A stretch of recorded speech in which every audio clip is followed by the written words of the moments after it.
देखिए, जो लोग संसदीय मर्यादाओं का या लोकतांत्रिक मूल्यों का ज्ञान दे रहे हैं, वो अपने आप में अज्ञानता से भरे हुए हैं।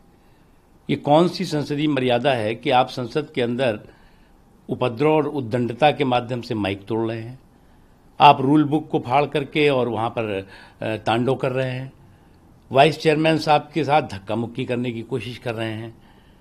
सारी मर्यादाओं को आपने तार तार किया और उसके बाद आप हमको जो है वो संसदीय मर्यादाओं और लोकतांत्रिक मूल्यों का ज्ञान दे रहे हैं।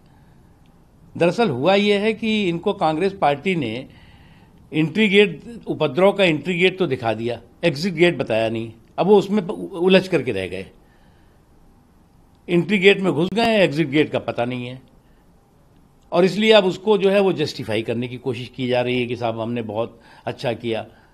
अरे भाई, ऐसा कभी देश के संसद के इतिहास में कभी नहीं हुआ है और कभी ना ऐसा होना चाहिए।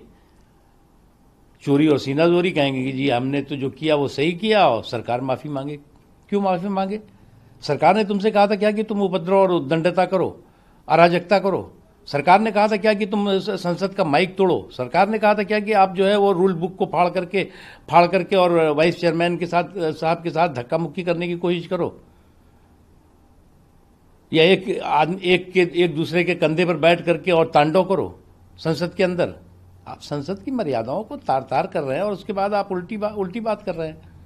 बिल्कुल दुर्भाग्यपूर्ण है, दुखद है, और ऐसी घटनाओं की पुनरावृत्ति नहीं होनी चाहिए। और जो सीनियर लीडर्स हैं, किसी भी तरह से उनको सपोर्ट कर रहे हैं, उन्हें इस बात को समझना चाहिए कि वो उनको सपोर्ट करके उनके आने वाले राजनीतिक भविष्य और राजनीतिक जीवन के लिए नुकसान कर रहे हैं। जो एक पार्लियामेंट्री डेकोरम होता है पार्लियामेंट में, उसको फॉलो नहीं किया।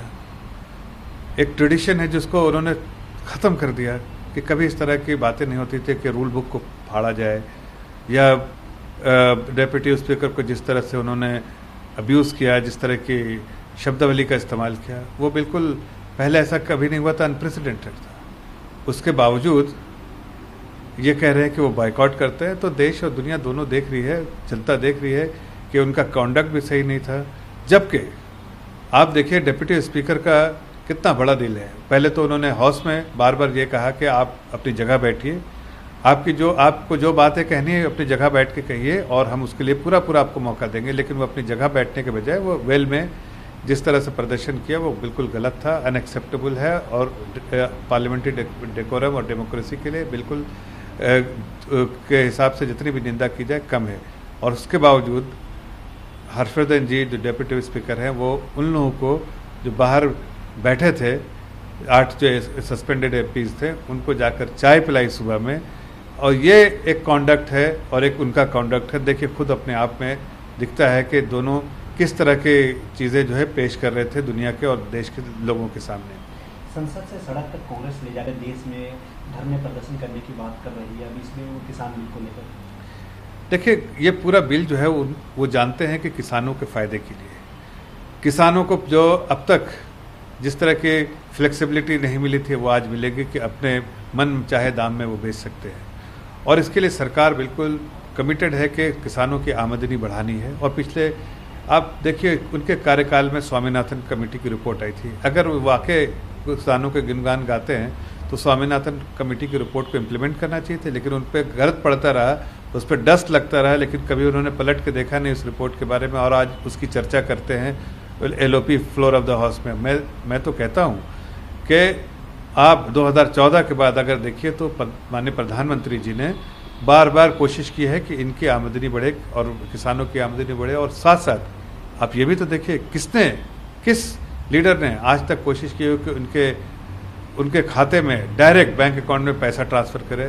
प्रधानमंत्री की ये सोच और बार बार जिस तरह से उन्होंने इनिशिएटिव लिया है, वेलफेयर प्रोग्राम बनाया किसानों के लिए, फार्मर्स भाई बहनों के लिए, वो अपने आप में सबके सामने है। और सब देख सकते हैं कि ये सरकार शुरू से कोशिश कर रही है कि किसानों की आमदनी बढ़ाए।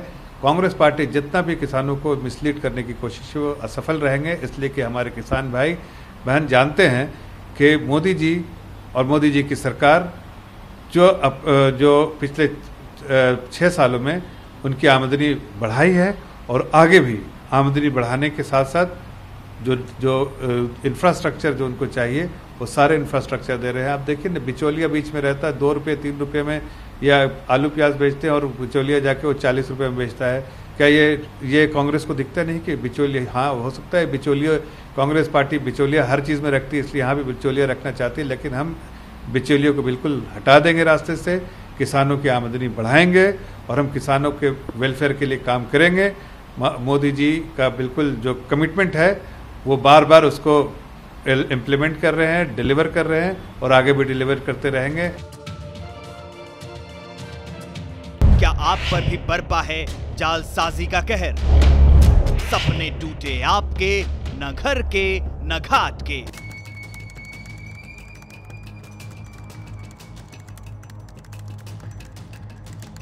देखिए लूट घर हर रात 9:30 बजे।